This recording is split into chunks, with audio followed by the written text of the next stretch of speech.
Olá, estimados irmãos, vamos em nome do nosso amado e Salvador Jesus e com auxílio do Santo e Bom Espírito, vamos dar continuidade aos estudos dessa 8ª lição com o título A Atitude do Cristão. Vamos estudar nessa segunda-feira o segundo tópico com o título Vigiando Nossas Palavras. Perguntar: que princípio importante Pedro reforçou como condição de uma vida feliz tanto nesta terra quanto no mundo por vir? Ele cita, a pergunta traz o seguinte texto, Salmos 34, versículo 12. Quem é o homem que deseja a vida, que quer largos dias para ver o bem? Guarda a tua língua do mal e os teus lábios de falarem engano. Então, nesse primeiro texto, nós vemos aqui o salmista lançar uma pergunta, né? Quem quer viver muito, quem quer ter dias bons, quem quer ter uma longevidade com boa vida? E responde, então, guarda a tua língua do mal e os teus lábios de falar o engano ou da mentira, dizendo diretamente. O apóstolo Pedro, na sua primeira carta, capítulo 3, o versículo 10, traz assim: porque quem quer amar a vida e ver os dias bons, refreia sua língua do mal e os seus lábios não falem engano. Então, praticamente, o apóstolo Pedro, com poucas diferenças de palavra, vem trazendo o mesmo conselho. Quer ter uma vida boa, quer ter uma vida maravilhosa, quer amar a sua vida. Então, refreia a língua, cuida do que fala e não mente, não use da mentira. Olhando para o alto, página 114. Satanás está trabalhando em todas as igrejas para corromper o rebanho de Deus. O Senhor me instruiu a dizer a toda pessoa que afirma ser seguidora de Cristo: guarde sua língua e seus lábios do mal para que não profiram palavras enganosas. Satanás trabalha por meio da exaltação própria para arruinar o ser humano e podemos ver a sua obra em todas as igrejas. Meus irmãos e irmãs, vigiem rigorosamente o próprio espírito, controlem suas palavras para que Satanás não os leve a repetir a própria história dele. Então, um conselho muito importante dado aqui pela profetisa, inspirada por Deus, controlar aquilo que a gente fala para que não venhamos a repetir a própria história de Satanás. Então, ele é o mentiroso, é o pai da mentira, ele pregou a primeira mentira do universo e causou uma desgraça muito grande. E nós devemos cuidar para que também não sejamos mentirosos. Pergunta B. Cite casos de pessoas que violaram esse princípio e como isso causou constrangimento e desgraça, especialmente para quem as proferiu. 1 Samuel 14, 24 a 27. Estavam os homens de Ismael já exaustos naquele dia, porquanto Saul conjurou o povo, dizendo: maldito o homem que comer pão até a tarde, antes que me vingue de meus inimigos. Por isso todo o povo absteve de provar pão. E todo o povo chegou a um bosque, havia mel na superfície do campo. E chegando o povo ao bosque, eis que havia um manancial de mel, pois ninguém chegou a mão à boca, porque o povo temia a conjuração. Porém, Jonatas não tinha ouvido quando seu pai conjurara ao povo, e estendeu a ponta da vara que tinha na mão e molhou no favo de mel, e tomando a mão à boca, aclararam-se seus olhos. Disse então Saul a Jonatas: declara-me o que tens feito.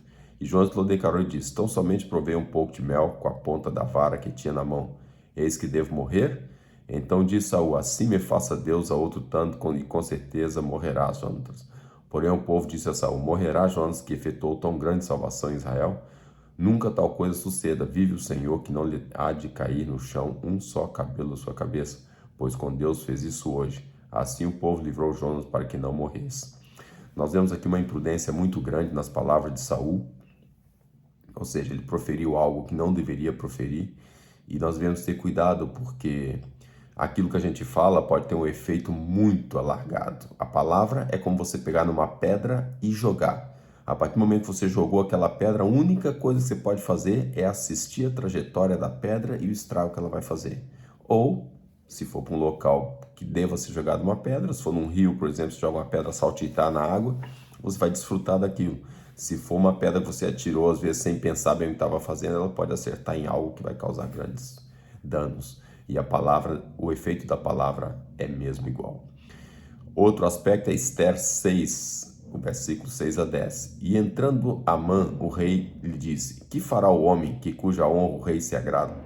Então Amã disse ao seu coração: De quem se agradaria o rei para lhe fazer honra mais do que a mim?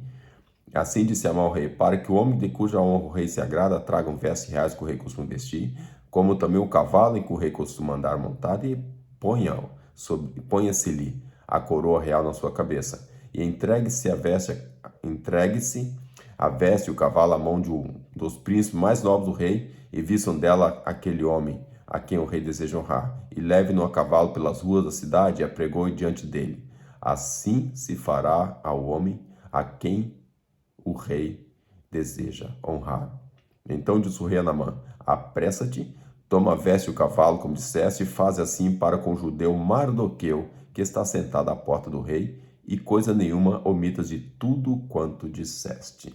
Portanto, aqui temos um efeito positivo numa situação negativa.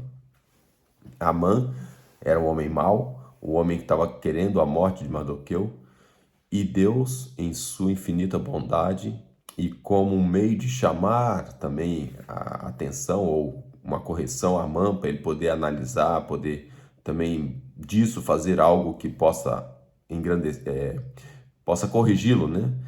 Apesar que não foi assim, infelizmente não serviu de nada para ele, que ele estava com o coração duro, mas ele achou que o rei queria honrá-lo e fez ali toda uma pompa, pensando nele próprio, e bem no fim ele teve que honrar aquele que ele mais odeia. Então, um efeito positivo dentro de uma atitude negativa. Mas o fato é que as palavras teve ali também o seu poder, ou vamos dizer, causou constrangimento, causou, no caso de Jonatas, foi muito constrangido para o pai e para o povo. No caso de Amã, ele ficou muito constrangido, mas no fim o benefício foi para Mardoqueu, que precisava dessa honra, ou seja, não precisava, mas Deus quis honrá-lo e o rei então deu essa honra a Mardoqueu. No livro Orientação da Criança, páginas 219, traz o seguinte: Não permita que uma só palavra de irritação, aspereza ou raiva escape de seus lábios. A graça de Cristo aguarda sua solicitação. Seu espírito assumirá o controle do coração e da consciência, conduzindo suas palavras e ações. Nunca perca o respeito próprio por pronunciar palavras precipitadas e impulsivas. Cuide para que suas palavras sejam puras e a conversa santa. É muito complicado nós mantermos esse controle dentro do lar. Em situações normais é fácil, em situações menos normais ou situações mais pontuais é mais complicado. Mas é um exercício que é feito. Falo por experiência própria. É um exercício que nós fazemos para haver palavras brandas. Às vezes não vira-se um mau hábito fazer uso da palavra rude, ou fazer uso de palavras menos boas, né? Palavras que às vezes agridem, palavras que às vezes não edifica. Mas é questão de conversar com o seu cônjuge, conversar com a esposa conversar com o marido, e depois os próprios filhos, e fazer um acordo, até pedir perdão por alguma circunstância que houve, e fazer um acordo. Olha, se eu estiver falando assim, então, olha, vamos ter uma maneira de comunicarmos para evitar esse tipo de coisa. E ao longo dos anos, graças a Deus, pela graça de Cristo, consegui, tão impossível que era, consegui ter uma maneira diferente de lidar em casa, de lidar com a esposa, lidar com a filha, lidar com o próprio filho que já tem a sua vida, mas uma maneira mais polida de falar a mesma coisa. E o efeito é muito melhor. Portanto, devemos ter esse cuidado para que nossas palavras sejam puras e a conversa santa, como se tivesse Jesus ali do lado. Nós quiséssemos falar algo que Jesus estivesse presente, ele está, né? Através do seu Santo e Bom Espírito, os santos anjos estão ali com um relatório, devemos lembrar disso e agir de tal maneira. Pergunta C. Como a quebra desse princípio impedirá muitos de receberem a vida eterna? Qual é o princípio que estamos falando? Estamos falando aqui da maneira boa de falar, as nossas palavras boas, a maneira de agir, que seja coerente com nossa fé. E isso vai fazer perder a vida eterna? 1 Pedro 3,10 traz assim: refreia sua língua do mal e os seus lábios não falem engano. Então esse é o princípio. Então, como a quebra desse princípio vai impedir de receber a vida eterna, compare esse versículo com Apocalipse 14:5 e Apocalipse 21:27. Dizem assim: e na sua boca não se achou engano, porque são irrepreensíveis diante do trono de Deus.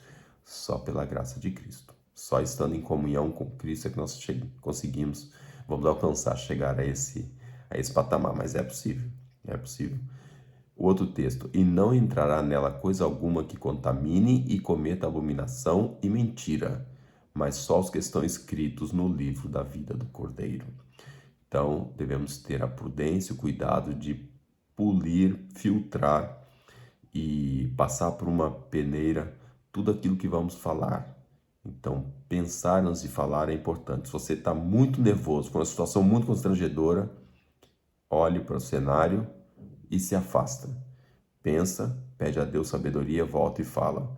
Aquela impetuosidade de falar não funciona e só causa, às vezes, mais estrago, né? Conselho sobre o regime alimentar, página 423, traz o seguinte: quando esses consumidores de chá e café se reúnem para entretenimento social, sua língua se solta e eles começam a obra perversa de falar mal dos outros. Suas palavras não são poucas ou bem escolhidas. As fofocas se espalham, muitas vezes levando também o veneno do escândalo. Esses fofoqueiros imprudentes se esquecem de que há uma testemunha, um vigia invisível está escrevendo suas palavras nos livros do céu. Todas essas críticas grosseiras, esses relatos exagerados, esses sentimentos invejosos expressos sobre a empolgação da xícara de chá, Jesus registra como sendo cometido contra ele mesmo. Que texto impressionante. O risco que é de nós falarmos mal, seja lá de quem for, mesmo que a pessoa tenha feito mal, não devemos abrir a nossa boca para falar mal. Então diz aqui: começam a obra perversa de falar mal dos outros. Então isso não deve ser feito, isso é diabólico.